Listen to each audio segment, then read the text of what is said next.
हामी उपदाङ गढीको यो सिडी चढेर हामी माथि गढी जान कोसिस गरिरहेका छौँ। साथीहरू हिँडिरहनु भएको छ, अलि गाह्रो गाह्रो भयो भन्दै हुनुहुन्छ। मान्छे अगाडि जान्छ को जाने भने मान्छे माथि पुगेरै आउनै पर्छ आएपछि भन्ने मान्छे को भनेको त हो, तर धेरै माथि नै आएन क्या हामी त के गर्न थालेको बोलिसक्यो।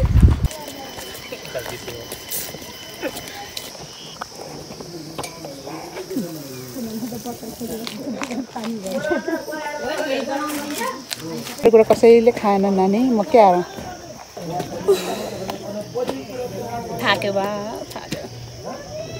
हामी अब उपदाङ गढीको यो सिँढी चढेर अब माथिको जुन छ नि पुरानो तात्विक ठाउँ, ऐतिहासिक ठाउँ, त्यो ठाउँमा हामी जाँदैछौँ। टिकट पनि काटिसक्यौँ हामीले टिकट पनि काटिसक्यौँ। हामी 8 जना थियौँ हैन, 8 टिकट हामी प्रति व्यक्ति 50 रुपैयाँको दरले टिकटको दर राखेको रहेछ, लागू गरिएको रहेछ। त्यस अनुसार हामी पनि अहिले सकाएर एउटा पर्यटक ठाउँ पनि हो।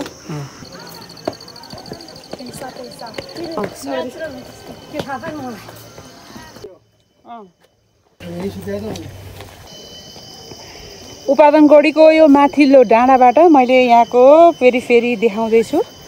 यहाँको लोकेसन कस्तो देखिन्छ। यो गढी हिल कटेजको अगाडिबाट मैले यो दृश्य लिइरहेको छु। उपदाङ गढीको यो गाउँ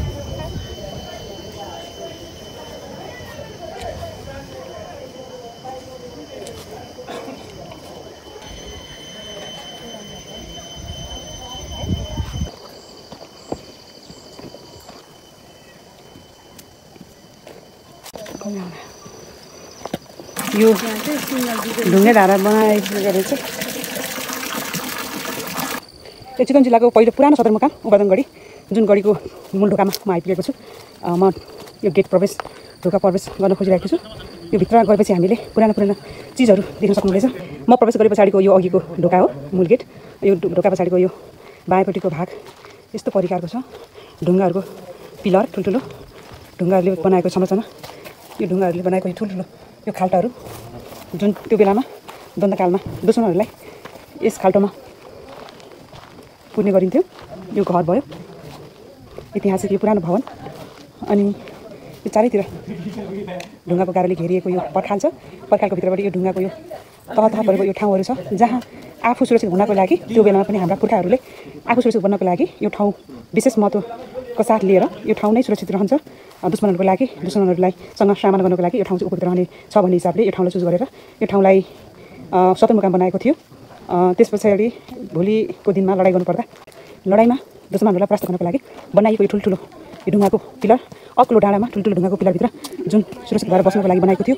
म यहाँबाट यसरी देखाइरहेको छु। उपदाङ गढी चितवन जिल्लाको एउटा पर्यटकीय र एउटा ऐतिहासिक महत्त्वले भरिएको यो उपदाङ गढी, जुन गढीमा हामी आइपुगेका छौँ। बाहिर पनि यस्तो खालको खाल्टरहरू छ, जुन यो पिलरको पछाडि पनि यस्तो खाल्टरहरू छ। त्यो खाडलमा दुश्मनहरू आउनलाई सजिलो नहोस् भन्ने हिसाबले बनाएको यो खाडलहरू हो।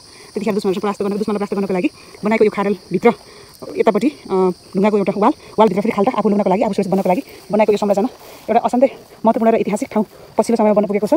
जो कोही पनि यस ठाउँमा आउनको लागि सजिलो पनि छ, बाटो सजिलो पनि छ, सहज पनि छ र रमणीय एकदम अत्यन्त मनमोहक ठाउँ। डाँडा काँडालाई छिचोल्दै विभिन्न कान्लाहरूलाई विभिन्न दृश्यहरूको अपलोड गर्दै हामी उपदाङ गढीमा आइपुग्न सक्छौँ। बिहान खाना खाएर मजाले सबै भूभागहरू हेरेर हामी बेलामा घर पुग्ने समय पनि पुग्छ। त्यही हिसाबले पनि यो ठाउँ असाध्यै महत्त्वपूर्ण रहेको छ।